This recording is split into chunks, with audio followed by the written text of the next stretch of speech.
So welcome, everybody. My name is Roger Berkowitz. I'm the founder and academic director here at the Hannah Arendt Center at Bard College, and thrilled to be with you today for the virtual reading group, where we're continuing to read Hannah Arendt's Eichmann in Jerusalem, a report on the banality of evil. This is a book that, as many of you know, was the most controversial book, certainly of her career, and maybe one of the more controversial books of the 20th century. That said, she always thought of it as a book that was a report, a factual report. And she was pretty adamant in responding to critics that most of them hadn't read it, and that really all she did was serve as a journalist to report on the trial. And I think that there are parts of the book that bear that out, and parts that probably are more, shall we say, interpretive and opinionated. But we're in the middle of three chapters now. Chapters on 4, 5, and 6, which really are to some degree presented as factual chapters, and yet there's also a frame for them. Right there are three chapters in which she's basically saying that Eichmann's attorney, Dr. Servatius, didn't really make a full-throated defense of Eichmann. That he didn't offer, he didn't make a real effort. And that she says, what would have happened if he had an attorney who had really made an effort? And what would be the story of his defense? And so last week when we talked about chapter 4, which is called the first solution, or expulsion, in which she argues that during the first stages of Nazi rule, from about 1933 till 1939, the Nazis, in a sense, embraced a policy of expulsion with regard to the Jews, and that this policy of expulsion, where you tried to forcibly expel Jews out of Germany, in some important sense coincided with Zionist desires to have Jews leave Germany and emigrate to Palestine to help create a Jewish homeland or a Jewish state. And her point here is that the Zionists and the Nazis were in a serious way in fellowship to some degree for very different reasons. And this contributes to what she calls, both in chapter 4, but also in chapter 3, the systematic mendacity of the entire atmosphere of the Third Reich, which included not only the Nazis, but also Zionists for her. And this systematic mendacity led to the fact that everybody was willing to sort of lie to themselves and to other people in order to get what they want. The Nazis to get the Jews out of Germany, and the Zionists to get the best Jews, or Jews and primarily the best Jews, to come to Palestine. And so it's this systematic mendacity that characterizes the first stage, which we talked about last week. In this particular chapter, chapter 5, which is called The Second Solution and Concentration, we are entering temporally a different part of the rise of the Nazis and the rule of the Nazis. And it primarily goes from 1939, September 1st, 1939, which is when the war begins, to sometime around June or July 1941. On July 31st, 1941, one of Eichmann's superiors, Reinhard Heydrich, receives a letter telling him to implement something called the general solution to the Jewish question. We're not yet speaking of the final solution, and that this had become known, increasingly known amongst the higher ups of the Nazi regime. Chapter 6, the next chapter on the final solution, will deal with the period between 1941 or 42 and the end of the war, where you're actually trying to implement the final solution. Just to keep the dates in mind, this is all well before January of 1942, when the Wannsee Conference happened. And at the Wannsee Conference, at which Eichmann was in attendance as secretary, the highest ranks of the German bureaucracy were informed of the plan for a final solution of extermination. And from then on, in January of 1942 through the end of the war, that becomes the official policy of the Nazis. It's important to recognize what Arendt is doing here, in the context of reporting on the trial on Eichmann, but also here saying, what would it have meant to try and defend him in some way if the attorney had tried to do so?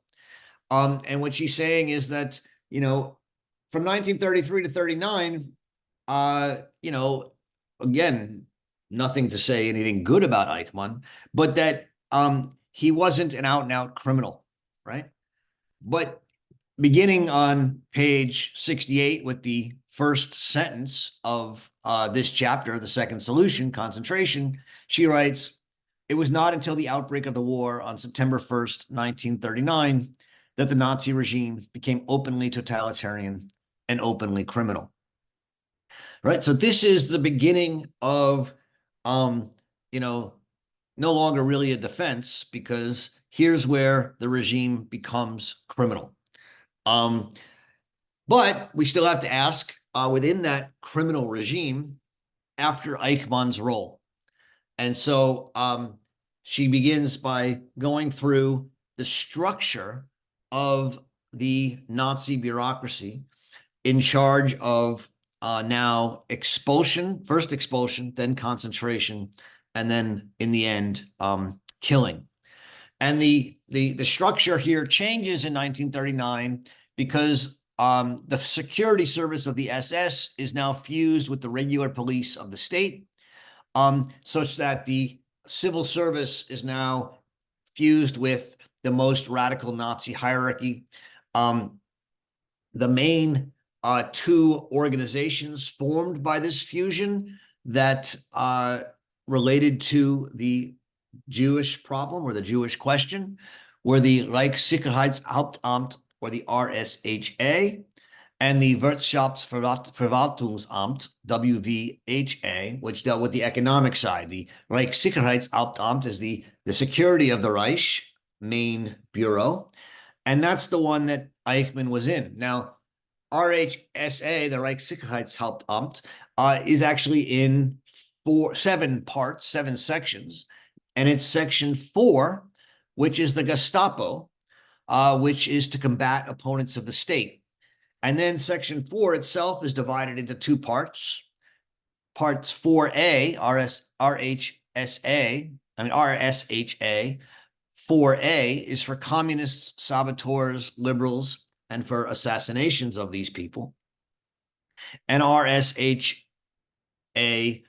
4B is for sects, and those include Catholics, Protestants, Freemasons, and Jews. And so this is how Adolf Eichmann becomes the head of RSHA 4B4, which is the Reichssicherheitshauptamt, in charge of sex, specifically the Jewish sex. And Eichmann is the head of that aspect of the Reichssicherheitshauptamt. There were other groups as well that related to the question of Jewish expulsion, Jewish concentration, and Jewish killing. And Arendt thinks it not unimportant because these groups actually were in a kind of rivalry with each other to see who could expel or concentrate or kill the most Jews possible. An important side note, or I think an important side note, and one we should be aware of here, is that Arendt credits here on page 71 Raul Hilberg, who was another German Jewish emigre, who wrote a book called The Destruction of the European Jews, which, as he said, was not about Jews, but about the people who killed them. It was and still is one of the greatest researched books about the machinery of the Holocaust, right? If you actually want to know what happened, it is an extraordinary book. And there may be ones that have superseded it. I don't know. But there's an important just side note history here that I should at least mention, which is that Arendt cites Hilberg in the book 5 times, 5 quotes and 5 citations. In the notes at the end, she calls it the most exhaustive and the most soundly documented account of the Third Reich's Jewish policies. So she credits it, and I want to be clear that she does. That said, in the New Yorker articles, the 5 New Yorker articles that she published first, and that were not include that were originally where this was published, she doesn't mention Hilberg. And Hilberg himself was furious. He thought she plagiarized from him. He kept a file in his desk of all the different places in her book, where she thought, or he thought she was stealing from his work, and thought that she simply did not in any way acknowledge the debt she owed to him.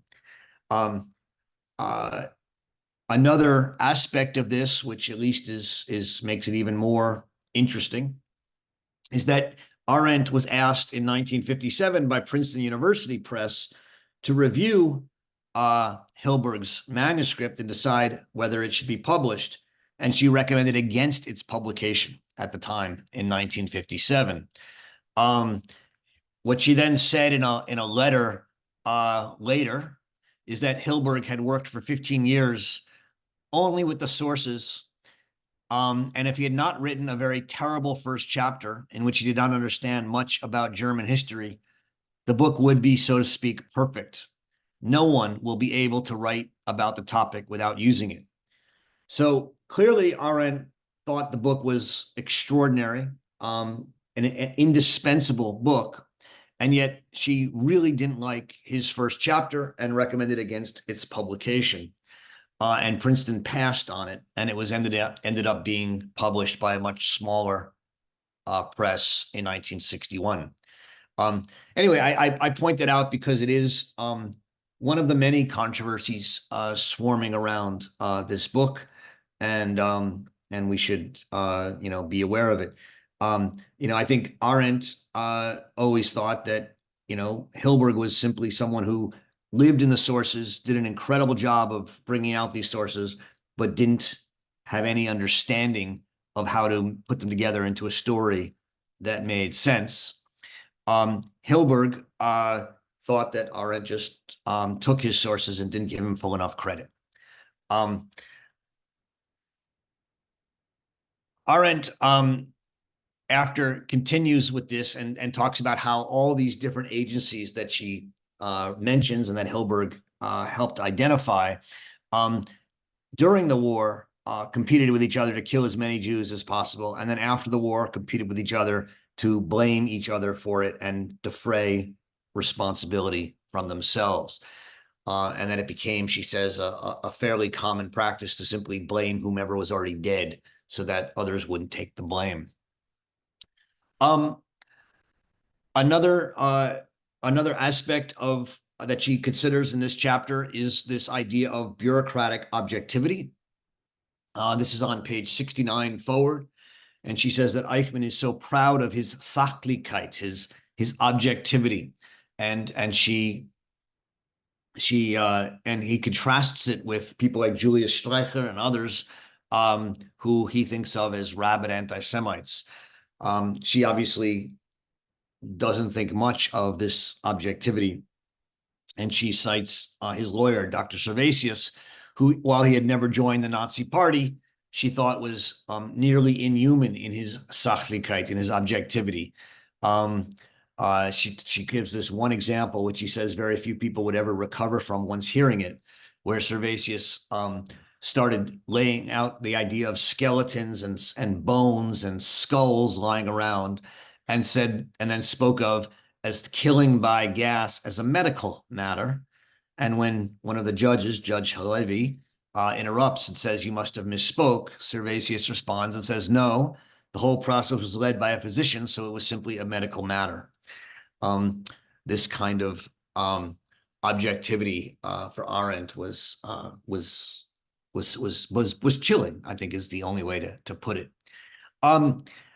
In 1939, in September, when the war does break out, Eichmann is in Moravia, in Czechoslovakia, and he's transferred back to Berlin to the main Reich Sicherheitshauptamt office, which a few months earlier would have been a promotion, but now what are they going to do? Expelling Jews is not really happening once the war starts, or very, very infrequently. And so she writes on page 67, this is actually at the end of the last chapter, but it's related. Evidently, if Jewish matters, his specialties, remained a matter of emigration, he would soon be out of a job. And so here's the transition, right, to the sort of main point of this chapter, which is that Eichmann now between 1939 and 1941, he didn't really have a job. From 1933 to 1939, he was largely, charged with helping Jews to emigrate, forcing them to emigrate, both. And in 1942 to 1944, he was largely charged with transporting Jews to their deaths. But what were you going to do between 1939 in September and 1942, when there was not yet a policy of killing the Jews in camps, and you really no longer could think seriously about emigration? And she says that he became frustrated. He blamed other state and party officials and offices because they didn't know the Jews like he did. They hadn't read the 2 books on Zionism that he had read, Herzl and others. And so he gets frustrated. But she says that during this period, he had 3 ideas, none of which were his own ideas, and yet all of which, in her telling, excited him because they allowed him to take some initiative and act more as just someone who took orders, but actually try and develop something. None of these 3 ideas ever came to fruition. It's not clear if any of them ever were serious to anyone except Eichmann. But she goes through them because she thinks they help us to understand who Eichmann is and what he wanted. And above all, what he wanted was to advance in the party. He wanted recognition. These were his 3 great efforts to achieve a kind of recognition. These are pretty well known to people who study the Holocaust, but just briefly to review, the first is the idea of creating a Jewish protectorate or homeland in Nisko, in in Poland.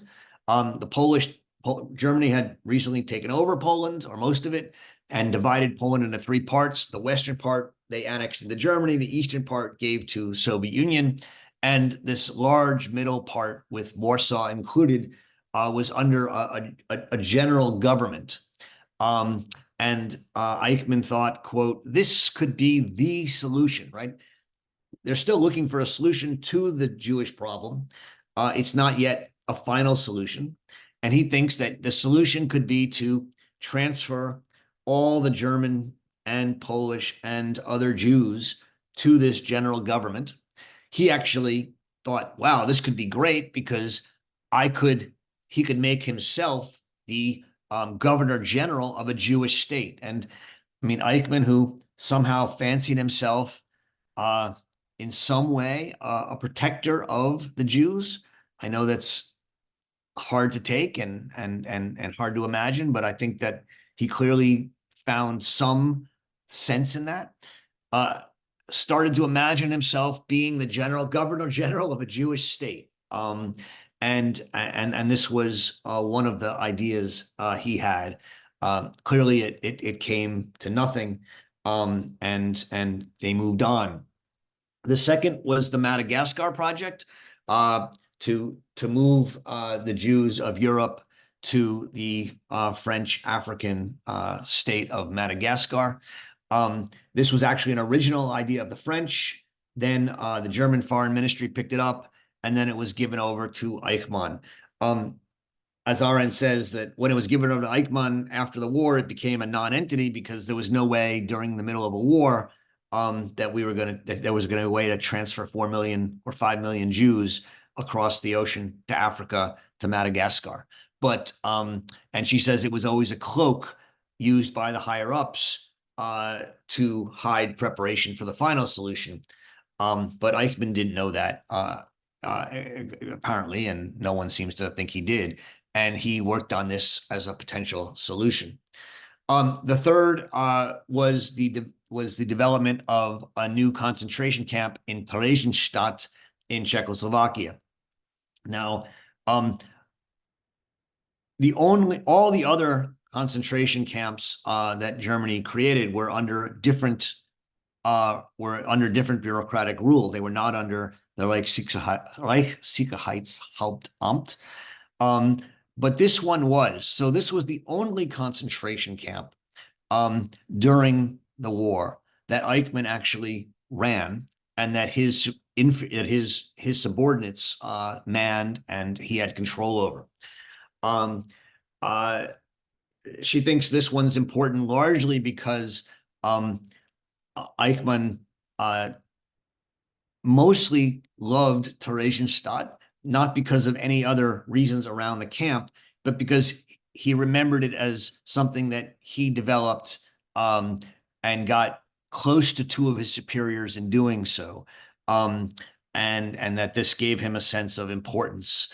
One might argue that, well, if that's the case, that Eichmann created Theresienstadt but not the other camps, since Theresienstadt became, in the 1940s, the show camp and the only camp that the Nazis allowed the Red Cross and journalists to visit, and thus became a camp that was often seen as one that treated its prisoners much better than the other camps. One might think, oh, this is an argument that Eichmann actually created a more humane concentration camp than the others. But Arendt says that's ridiculous. At the time that he created it, he and no one else could know that it would become this show camp later. And certainly there was no evidence that they did or they cared, and that that should not be used to reduce his responsibility at all. And that's how this chapter on concentration ends. After this, we will get into the next two chapters on killing, and then on the Wannsee Conference and the beginning of the final solution. Okay, I'm going to end there for now. Welcome the conversation. Remember, you can contribute in two ways, either through the chat. Please be respectful. You can disagree, and we encourage you to disagree with each other. But but do it in a respectful way where you discuss the ideas and not the persons. You can also raise your hand and engage in the discussion. I realize this is a more factual chapter in some way. There's not but there are things I hope that are worth talking about. I don't know if there are. If people have things they'd like to talk about, happy to, or we can see where it ends up. But and you can also bring up things from past chapters if that interests you as well. All right, Martin. How did she get a hold of Raul Hilberg's material, and what material did she actually get? And what is your thinking as to why she didn't give him citations in the articles when they were published? Okay, so originally she read a draft of the manuscript in 1957, and commented on it for Princeton University Press. I don't know if she kept it or not. She may have. My guess is she did, but I don't think it's in her library. But in 1961, another press, someone might know it. I think it's Quadrangle Press. It starts with a Q, but if someone remembers it, they can tell me. It's not that important. Decided to publish it. By the way, it was turned down by 3 or 4 press, if I'm not mistaken. It was an interesting, again, why it was so hard to publish is an interesting question. But in 1961, it was published by another press, and an editor at that press actually sent her a note saying, this book could be quite useful in understanding Eichmann and the Eichmann trial, and gave her a discount. And she cut out the thing and sent it back in and got her discounted copy. So the book had been published in 1961, and she has a copy, which is in her library. As for why, I think my guess, I think that the New Yorker has a certain style. It's not an academic journal. And my guess is that she probably put like Hilberg and thing with footnotes in it. With page numbers, and the New Yorker took them out. I'm not sure to what extent they had conversations about it. I really don't know. I've never seen a record. I've never seen anyone write about a correspondence between her and Wallace Shawn about that, the editor of the New Yorker. I've never seen people look at earlier drafts to. Roger, can I tell you one thing? Yeah. Raul Hilberg wrote a memoir called The Politics of Memory in about 2002. And there's a lot of interesting information in it. Yeah, no, I'm aware of that, and that's where some of this comes from. So he clearly never forgave her and was very bitter and angry about it. From what I can tell from I haven't spent a whole lot of time on this, so let me just say that I don't know all the facts. But from what I can tell, Arendt heavily relied on Hilberg's book. Whether she out and out, plagiarized, which I think is what he thought, I don't know enough to say. I can't say yes or no, and I'm not going to. I just don't know. I haven't done the work to compare it. He did consult a lawyer and tried to have a legal case brought, and the lawyer said that he didn't think he could prove his case. I don't know what that means at the time. So all of which is to say, it is a bone of contention. It's an interesting aspect of intellectual history between two very well-known German Jewish emigre intellectuals in the United States. I think it's interesting from that point of view. I don't think it matters that much in our reading of the book. And I don't think it matters. And I think one thing is clear is that the reason Arendt's book is read by millions of people and Hilberg's is not, is that her book took the information and put it into a narrative and a story that it was compelling and made sense, whereas his did not. And I think that's where she was right. If she did plagiarize, it's not excusable, and I'm not trying to excuse her from it. All I'm saying is I think that doesn't take away from the book itself, I don't think. Does that answer? I mean, I forget, was it Martin? Martin, is that answering your question? Yeah, it goes to an evaluation of her as opposed to the book. No, it does. I mean, I think, look, I mean, this is not something that a lot of people who study Arendt want to talk too much about. And honestly, I don't know that much that's been written about it. There's a good piece if you're interested in I believe it's in the Nation magazine called About Hilberg, in which they talk about this controversy a fair bit. I've tried to find other stuff on it. It's not a whole lot written on it. And so I don't know that much. It's just not something I've ever spent a whole lot of time digging into. But I think you're right. It's an important it's not something that people who are interested in Arendt should just sweep under the rug. I think she clearly in the book tried to acknowledge him and clearly acknowledged the importance of the book to him. That doesn't mean she fully cited everything she took from him, and probably did not. Why the New Yorker didn't do it and why it wasn't the New Yorker, I don't know the answer to that. And that may have been as much the New Yorker as her. I just don't know. I can't say much more about it. Vigdis. Yes, my question is more related to a more general topic of this book, and it's about the banality of evil. And when we read the Jewish writings from Arendt, I read this Bernstein's book on it, and in that he cited Jaspers from a conversation that was between him and Arendt in 1951, I think it was, where she talked about this crime that what the Nazi did went beyond crime. It was something else. And Jaspers was very critical to that because that was, as he said, and which also actually I found in Lindsay Stonebridge's latest book. She also mentioned this, that Jasper says that I'm not altogether comfortable with your view because a guilt that goes beyond all criminal guilt inevitably takes on a streak of greatness, of satanic greatness, which is for me as inappropriate for the Nazis as all the talk about the demonic element in Hitler and so forth.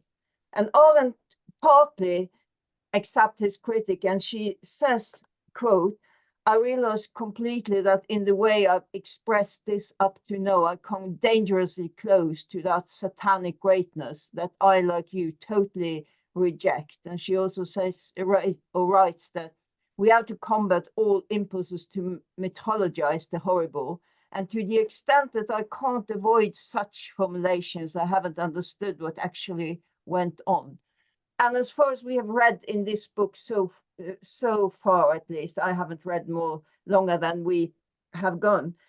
It's very obvious for me that she does everything she can to kind of make Eichmann as little as possible. She just describes him in all this kind of, he is about nothing. He's not doing a career. He is a liar. He is kind of always trying to brag about himself.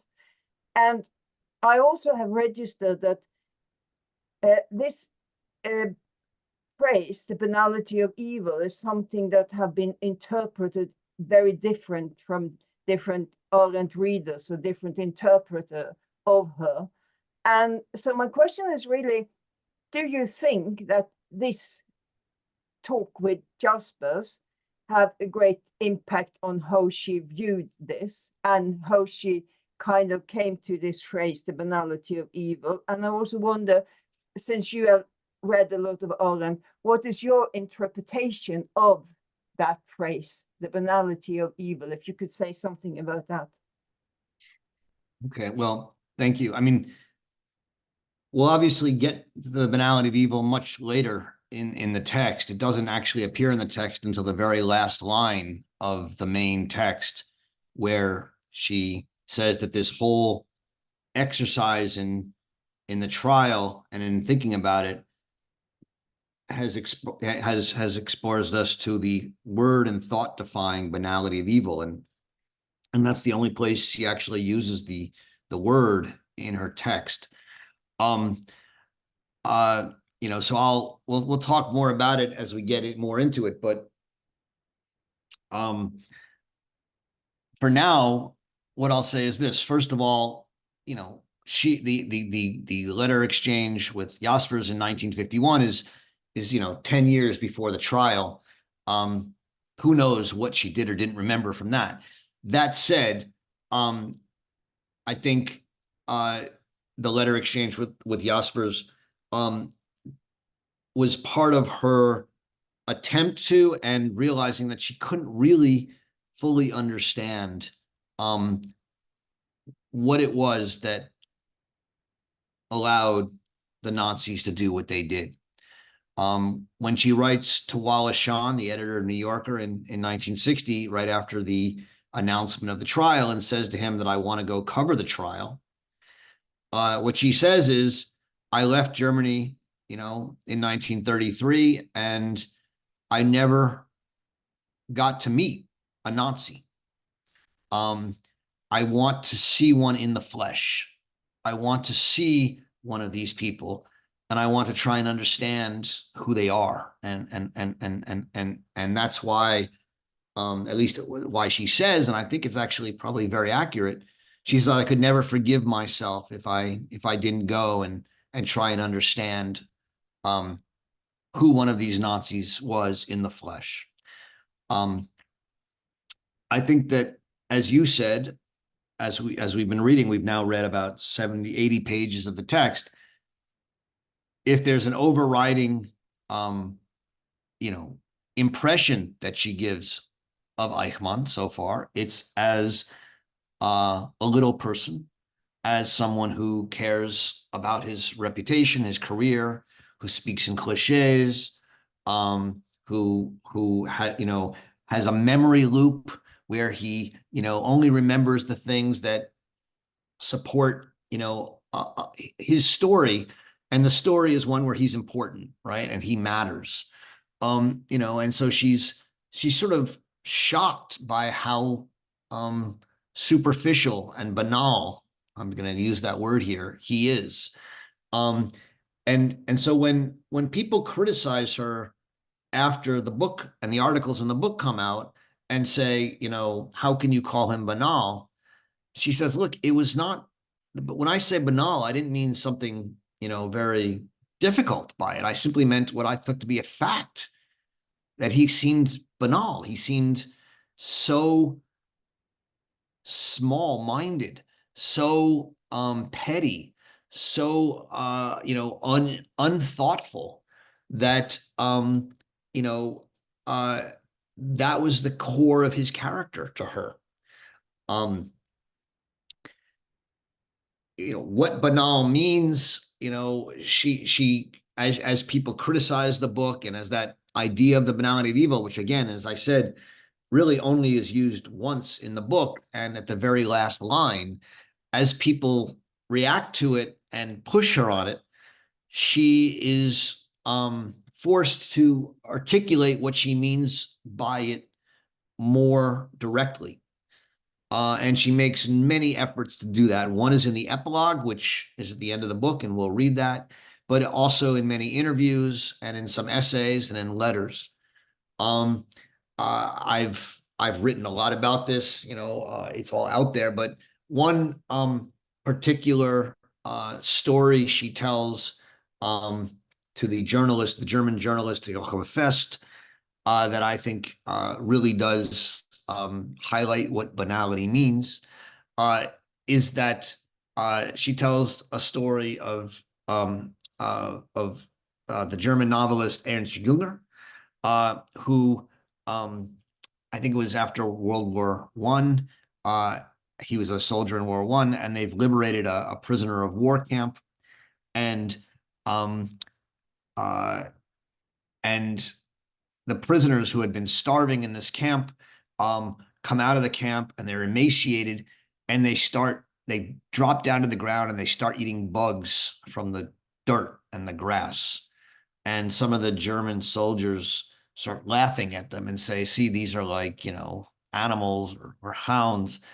And Junger, says, that this was an incredible moment in which people couldn't understand that this is what people who were starving would need to do, would be to eat.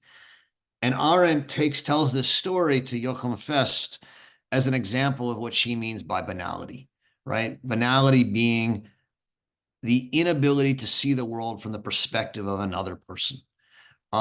It's an utter superficiality. There's no depth to it. There's no ability to challenge your own worldview. And what she says is Eichmann was someone who could go and say things like, to the Jews who were interrogating him. Well, I mean, my life was so hard. You don't understand how hard it was. I had to do this and I had to do that.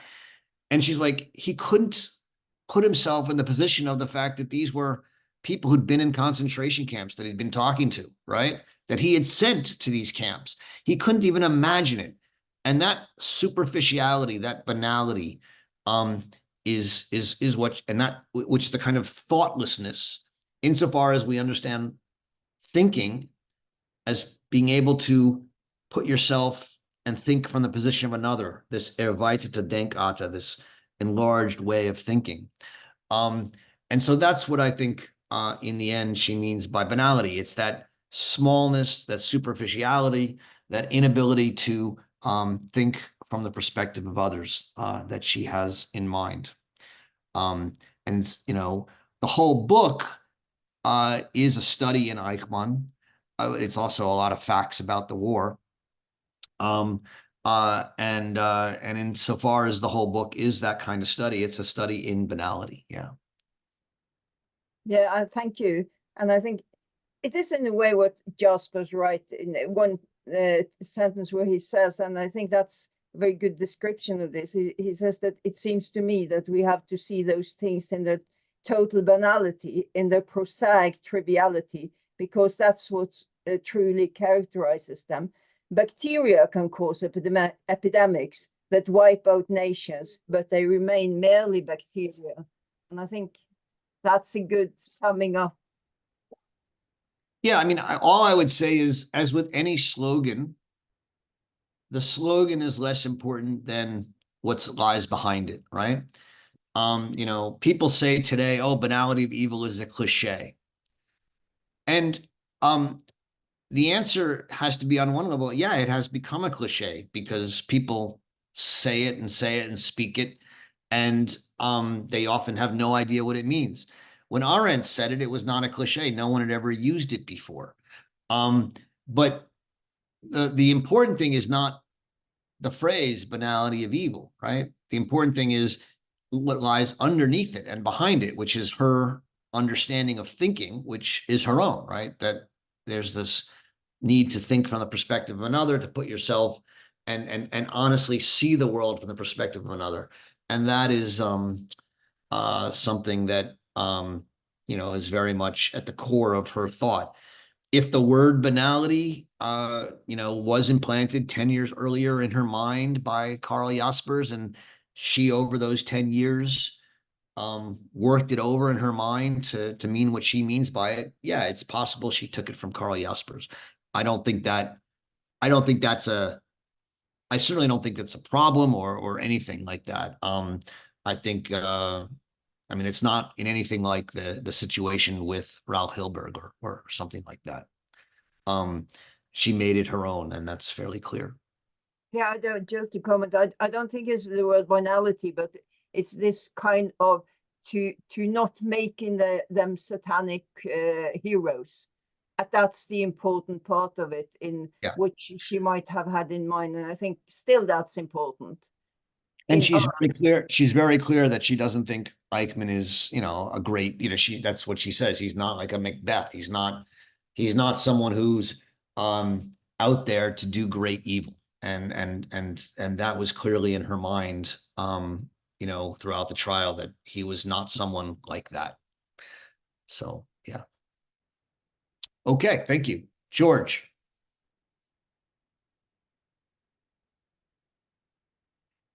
George, are you there? You might have to unmute yourself. I'm just going to continue briefly beating my dead horse. And again, just this banality you were just talking about, the prisoners who are eating bugs, I wonder if they considered the people laughing at them banal, or whether they consider them cruel and sadistic, and whether banality may be an intellectual concept for people who haven't directly experienced any of this. I was just thinking about, had she ever written about Operation Barbarossa, where before all this business that she's talking about, millions of people, including 1.5 million Jews, had been killed personally and with relish by various supposedly banal people, but they weren't so banal. And this is something it took Timothy Snyder to write about in 2010, which surprised all sorts of people interested in the Holocaust in America, that this really happened, and that people took glee at killing Jews and other people. So it's, I think that there's a sort of intellectualization of this whole thing by people who hadn't experienced it.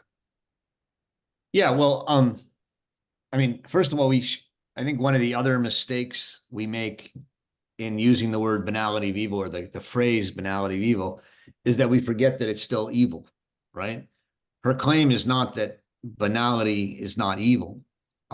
It's just that it's a particular way in which evil emerges and is done, as opposed to someone who, is has grandiose ideas of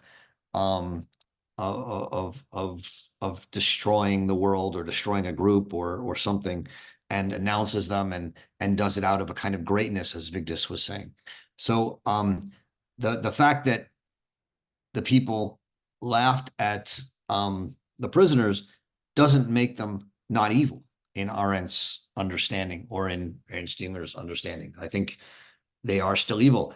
And I think the idea that Eichmann she saw as banal does not make Eichmann less evil than someone like Hitler. It makes him evil in a different way. That's the claim here, and I think it's an important claim. Again, there's no way you can read this book and not think that Arendt thinks Eichmann is evil. I don't think. I don't know how anyone could read the book and not think that she thinks Eichmann is evil. She thinks he should be killed. She thinks he's, a profoundly evil man. But she thinks his evil doesn't come from a kind of psychotic hatred. It comes from a kind of much more thoughtless desire to get ahead and support himself intellectually and psychologically, and that's an important distinction. I think that may be true from one point of view, but from the point of view of the victim, I don't think that that the victim sees any evil committed toward him or herself as banal. Yeah. Well, I don't think it matters. I don't think she's trying to write from the perspective of the victim. She's talking about people who are evil. She's trying to understand, right? What is it that makes people commit evil in large bureaucratic movements?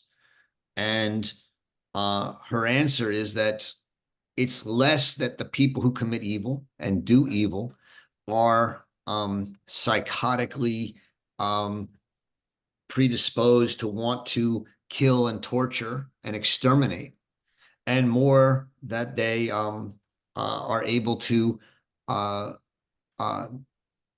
thoughtlessly build up a narrative of who they are and what they're doing that allows them to do it without thinking themselves evil, which doesn't mean that they're not evil. And so it's an attempt to understand why and how this happens. And obviously the impact is that it's still evil, right? From the victim's perspective, or also from the third person's perspective, which is why she thinks they have to be killed. But she thinks they have to be killed not because they committed a crime, but because they brought evil into the world. And we have to respond to that evil at times in order to heal the world. That's how she frames it at the end of the book. Yeah, well, again, this is my last thing. I think reading a bit of Jean-Amry about his torture would be a good way to compare to his approach to evil with Arendt's. We should always read more Jean-Amry. I'm fully in favor of that. Denise. Yeah. I must introduce myself because I'm from Brazil. I'm in Brazilian, so I apologize for my English. I'm a psychoanalyst, so I follow Arendt as a layperson in our meetings.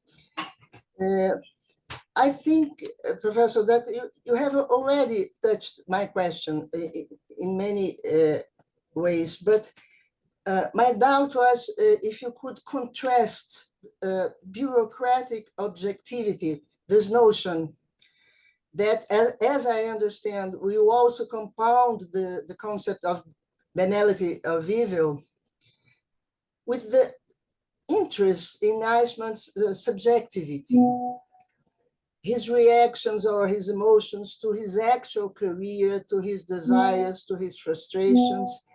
As you said, now in the flesh, you said, how can you contrast this notion of bureaucratic objectivity and the search for the subjectivity of the actors, Eichmann in case? I don't know if it's a much naive question. Sorry. No, thank you. If I understand the question, and thank you for it, it's that on the one hand, Arendt notices, right, that Eichmann and Servatius and others speak in this incredibly dry, bureaucratic language, right? Mm-hmm. And that this language is designed like the very idea of a bureaucracy is that it says that we are all part of a bureau, and it's designed to make the bureau responsible, not us, right? And so it takes away individual responsibility. Similarly, the language of bureaucratic objectivity or Sachlichkeit takes away responsibility because it puts it into these categories and words.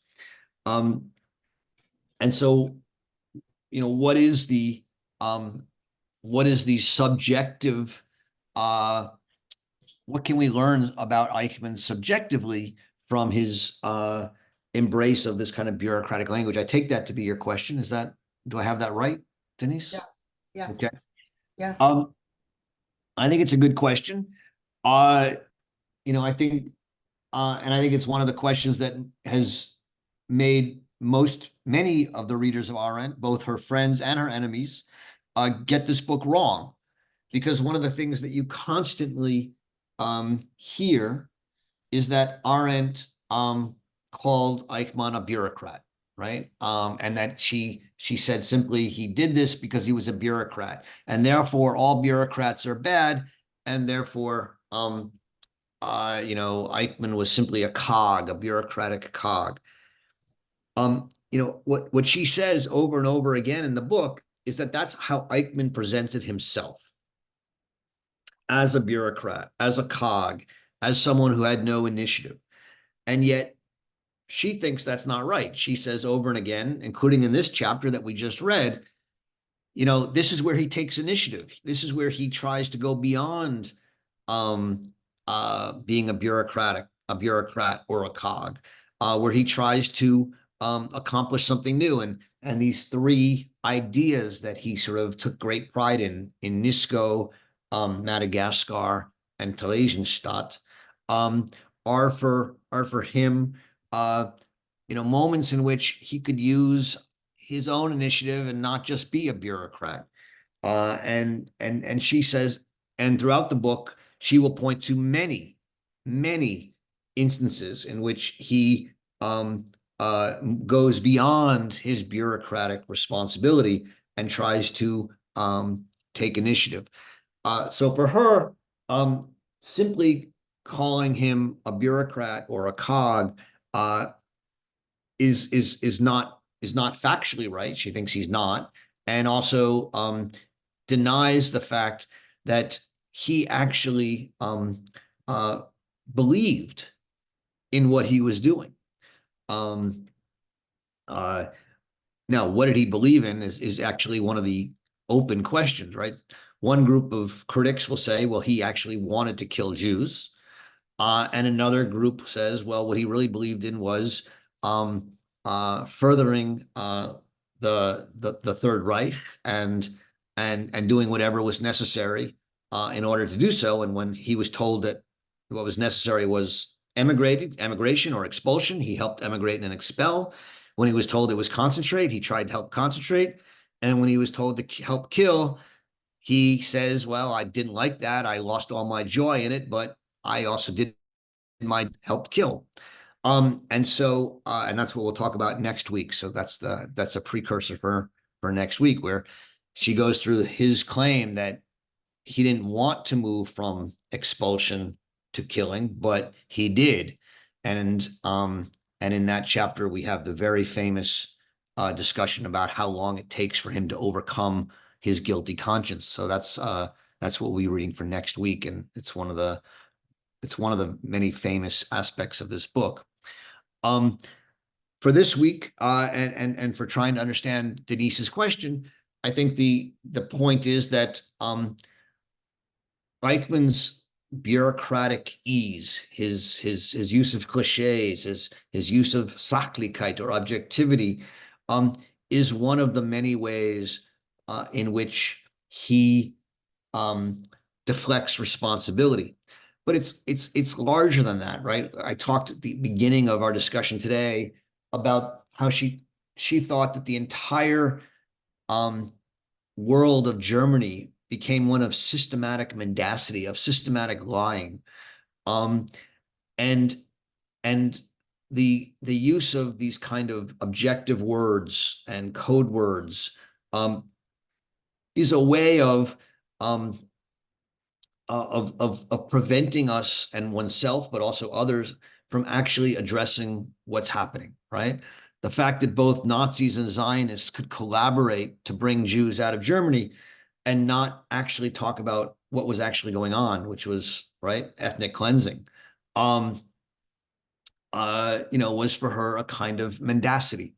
And so she's interested in the way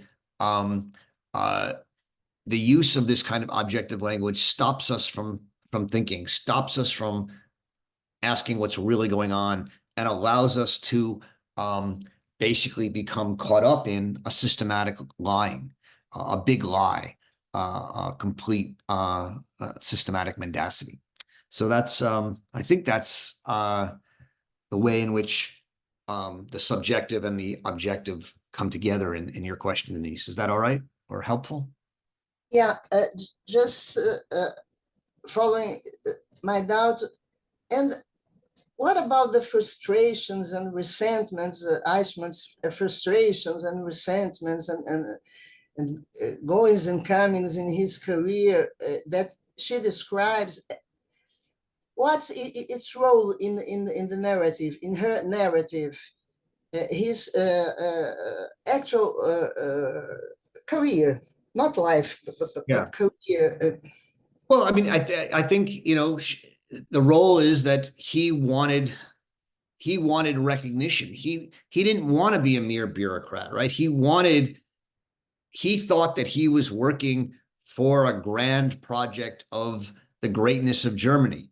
And, he wanted a higher promotion. He was very upset that he never was promoted above Obersturmbannführer, which is something like, I always forget it, but I think it's like lieutenant colonel or something like that in the American army. I could have that wrong. I don't promise that. But it was not a very high rank.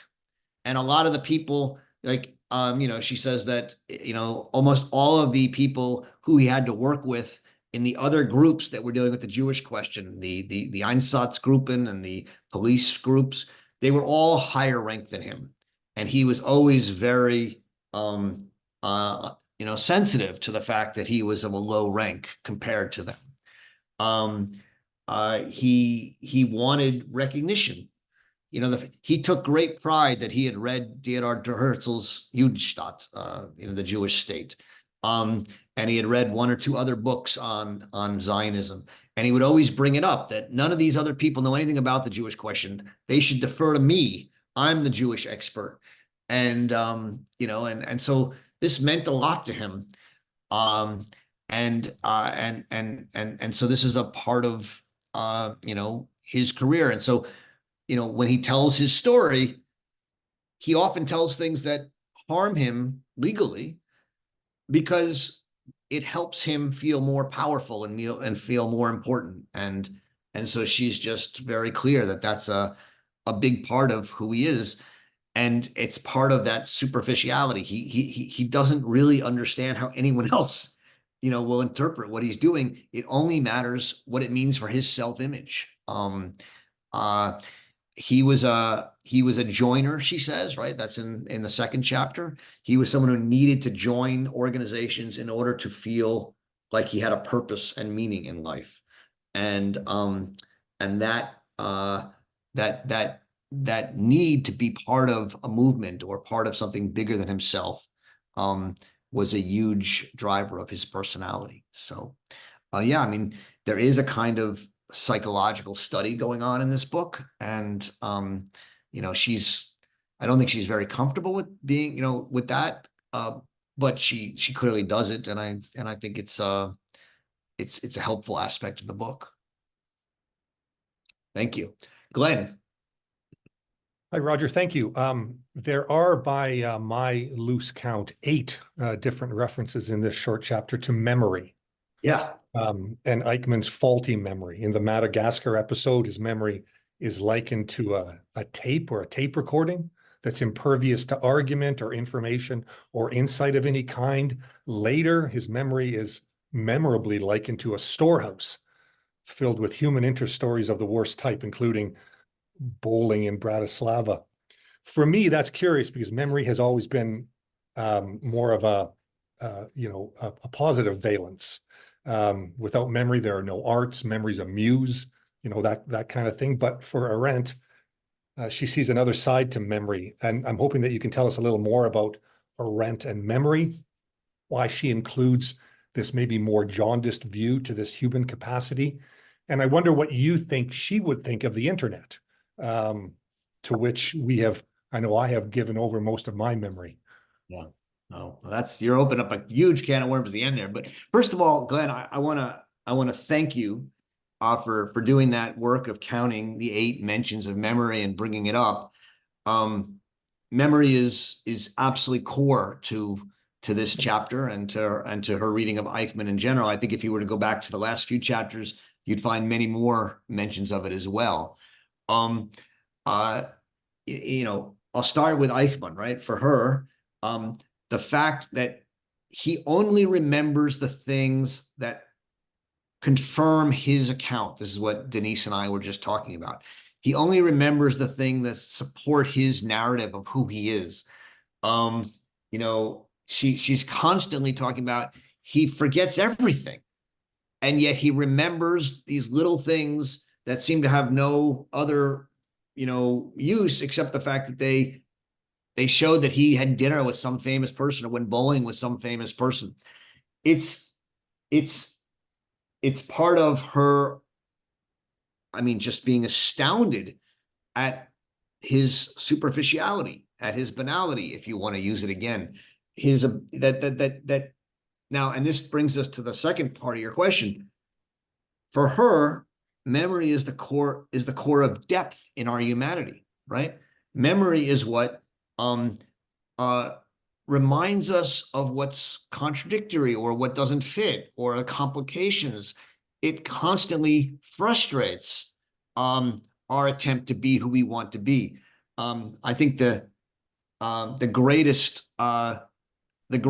ever metaphor for that aspect of memory comes from Friedrich Nietzsche in Also sprach Zarathustra, where he talks about the stone of the past, right? The past is like a stone that we can't move out of the way. And the fact that we once, said or did something in the past, which we now disagree with or now wish we didn't have, frustrates us and prevents us from remaking our image the way we would like to make it. And so he says, the eternal return of the same is our ability to remake our memory, right? Is our ability to have the will to power is to remake the past so that the past no longer is the stone of the past. We can actually conquer the past. Have I explained that in a way you understand, Glenn? Yeah. Yeah, I get it. I get it. So memory for Nietzsche is sort of that, is what constantly frustrates our will to power, our ability to be who we want to be. And Arendt, I think, very much is influenced. She loves this passage in Zarathustra. She speaks about it quite a lot. And what she finds in Eichmann is a complete, in a sense, if you want to put it in Nietzschean terms, a complete will to power. In the sense that he has completely vanquished anything in his past that doesn't conform to who he wants to be in the present and in the future. I'm not trying to make Eichmann into a Nietzsche at all. I'm simply saying that Eichmann's memory, in a sense, works in the way that something like the eternal return of the same would want it to work, such that it can, well, no, not in the way the eternal return of the same, because in Nietzsche, you eternally, you make it such that even though the past doesn't confirm your present, you will it that way, and you have the power to will yourself in that contradiction. Eichmann just evaporates the contradiction, evaporates the past, and lives in this complete fictional, fabricated world. And she finds that astounding. And she finds that to be one of the core features of his banality. Right? Which is that he just, there's never, if banality is thinking from the perspective of others, he can't even think from the perspective of himself in the past. He changes his own past because he only remembers the parts he wants. And she's just flabbergasted at that kind of superficiality and simplicity. Onto the internet question, I'm not sure I can say much about it that, is deep. I think the internet, on the one hand, keeps everything we've done alive. And so, it can be quite frustrating to our desire to be who we want to be. The internet is a pretty dangerous thing to that. But the internet also allows us to create new stories and new histories and try and also erase what happened and create, whole websites that are based on fictions and things. And insofar as you have a lot of money and a good PR firm, you can, maybe you can't fully erase the bad things in your past, but you can create such a counter narrative that it overweighs them and overwhelms them. So I think the internet can be used in both directions. I don't have much deeper to say about that at this point, but thanks for that. I'm going to go dig out my Nietzsche after this. All right. Yeah, it's in Also sprach Zarathustra. I think it's Von der Erlösung chapter on reconciliation. And you're doing that from memory. Not bad. Yeah. Well, I did a lot of work on Nietzsche, so he's Thank you. definitely. Before I was an Arendt scholar, I used to be a Nietzsche scholar. So, there you go. Marie, you're up next.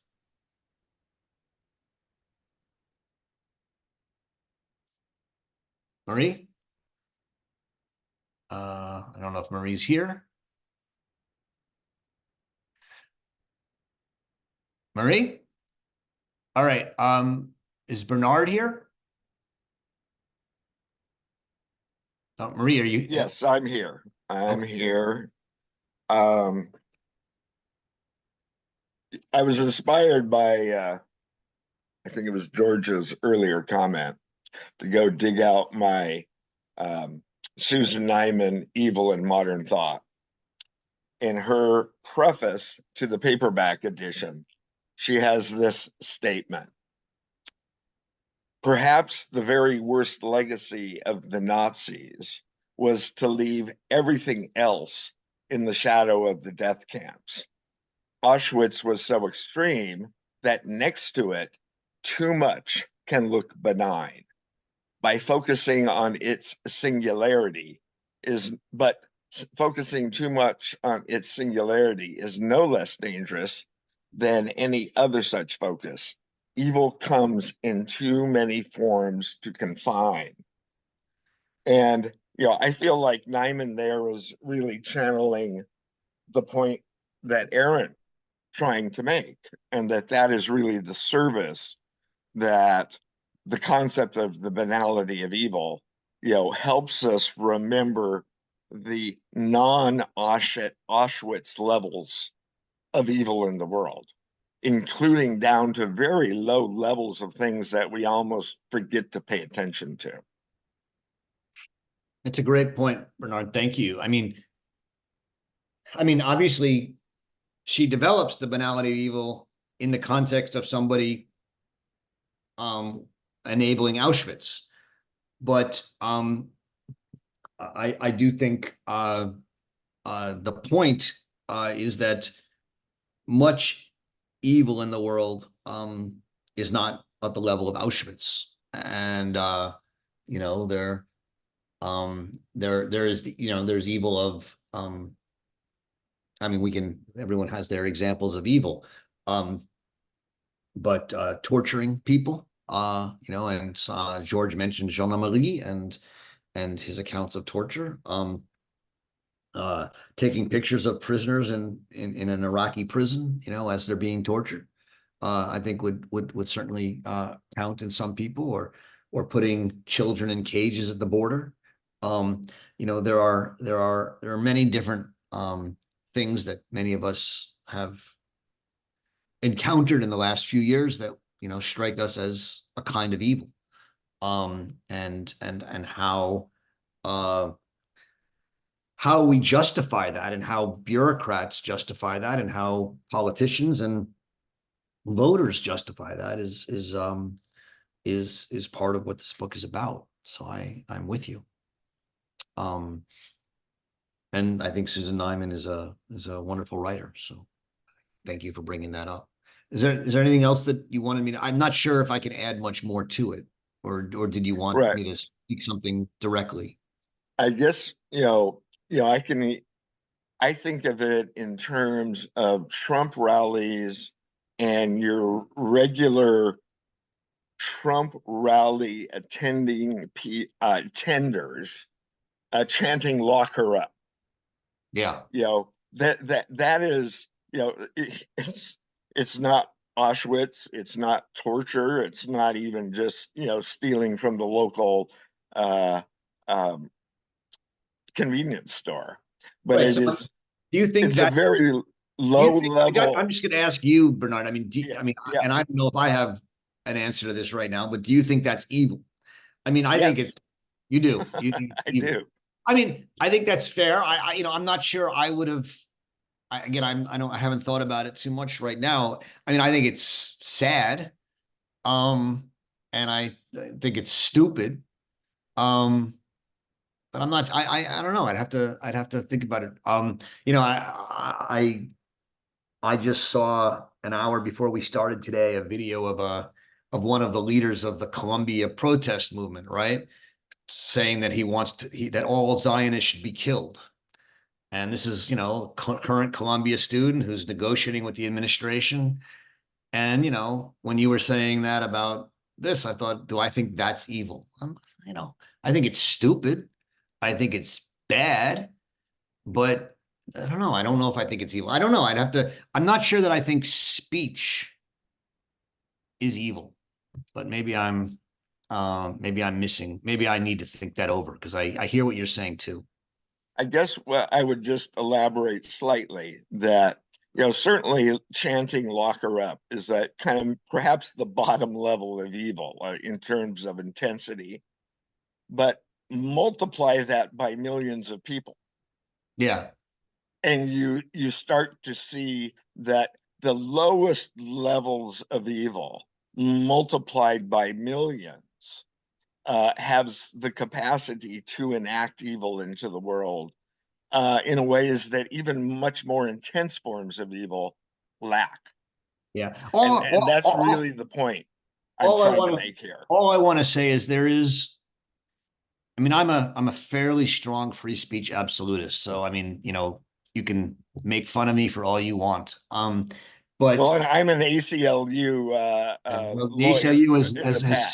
has ceased to be a free speech absolutist organization. But you know, there is a gulf of difference between fighting words and horrendous actions.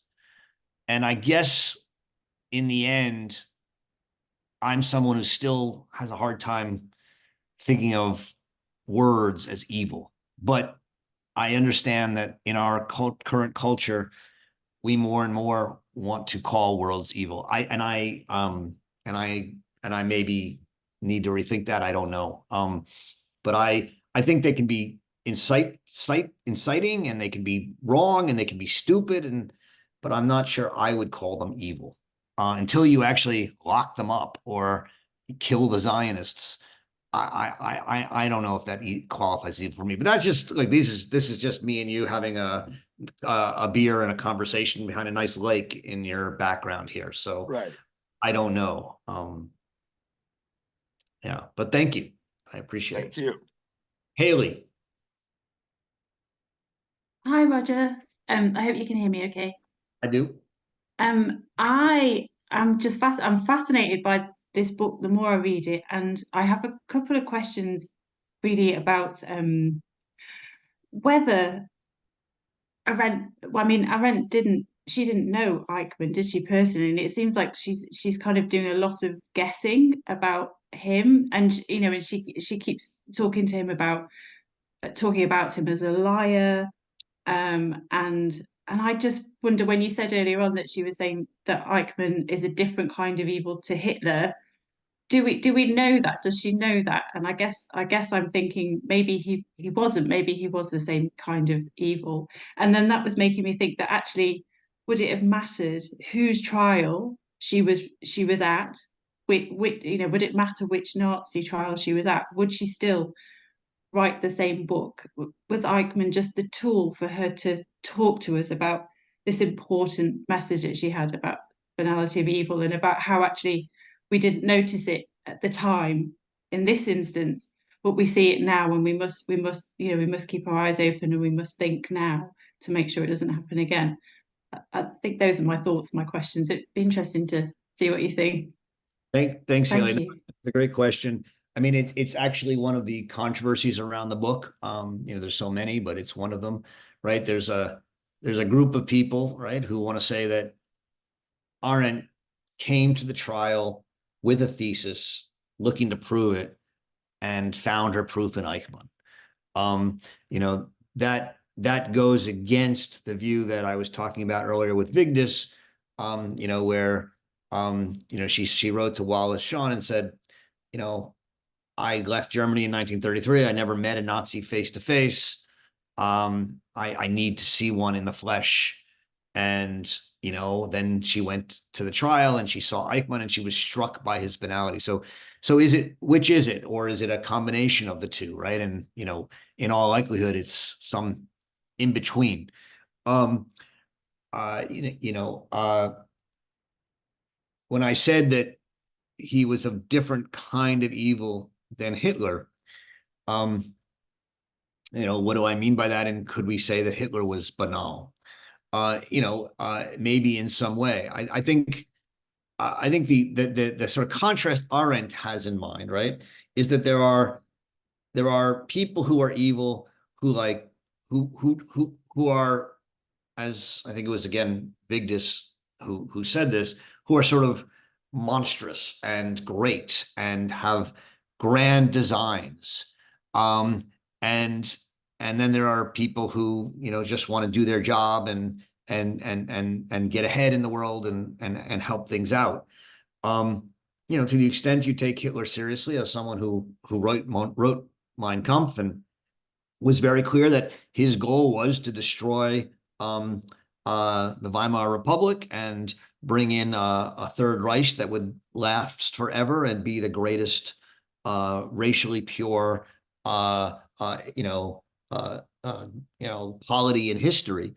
I think you can pretty much say Hitler was someone who was trying to achieve something that in his mind was great and was willing to do anything to do it, and clearly hated Jews and was willing to use not only Jews but Jews and others, and willing to do almost anything, including a world war, to accomplish his ends. An interesting, case would be Heinrich Himmler, right? Who was, one of the was the head of all the German police and was the ultimate boss of Eichmann. And there's a wonderful movie, a documentary about Himmler by my friend Vanessa Lapa, called Der Anständige, the decent one. In which the entire movie, there's no words except the words from Himmler's diaries, which were found about 20 years ago. And, to read the diaries and to read, how Himmler is talking about his children and this and that, and, trying to moralize about this. I mean, part of the question that Der Anständige, the decent one, raises as a movie is to what extent Himmler was a raving lunatic, and to what extent he was just a kind of banal figure. I think, and the recent movie, The Zone of Interest, about Rudolf Höss, the commandant of Auschwitz, raises these questions again. And so I think it is a fair question to ask, first of all, is this just Eichmann, or is this a much wider phenomena? And secondly, is this what all evil is? Are even Himmler and Höss and even potentially Hitler banal in this way, or are they different? Arendt doesn't really answer that in any direct way. I mean, I think if in my reading of her work, she doesn't ever present Hitler as banal, right? As thoughtless. She presents Hitler as a mass murderer and a lunatic of some sort, but not a lunatic in a crazy sense, but someone with great plans, who knows what he's doing and is out there seeking to do what he wants to do. And I think that's, from what I know, I think she's right, and I think she would therefore distinguish him in a profound way from someone like Eichmann. So all of which is to say, I think that for her, Eichmann is a particular type. First of all, she reads him as an individual, right? She goes to the trial, she watches him, she looks at him, she reads him. she knew an enormous amount about him. She never, I don't think she never met him personally, except seeing him in the trial. But she read his, autobiography. She read a lot about him. She read the transcripts. And I think she came to think of him as this pitiful, banal figure. I don't think that's how she saw Hitler, and I don't think she would have seen Hitler in the same way. So I think there is a difference. And, whether most Germans were more like Hitler or more like Eichmann is in the end an empirical question. My guess is more like Eichmann, but I could be wrong. Is that helpful? I mean, is there? Yeah. I think I got to the core of your question. You did. Thank you, Roger. Thank you. Yep, you're welcome. All right, Marie, you're back. You'll get the last question. Hello, thank you. I'm wondering if you could speak to the connection between Eichmann's thoughtlessness and what Arendt calls his inability to share the earth. Thank you. Okay, so the inability to share the earth comes from the very the last line of I think the epilogue of the book, where she last line of the epilogue on 279, where she pronounces her own judgment and sentence on Eichmann, or what she thinks the judges should have said. And what she says in that, I mean, we'll get there obviously much later, but what she says there is that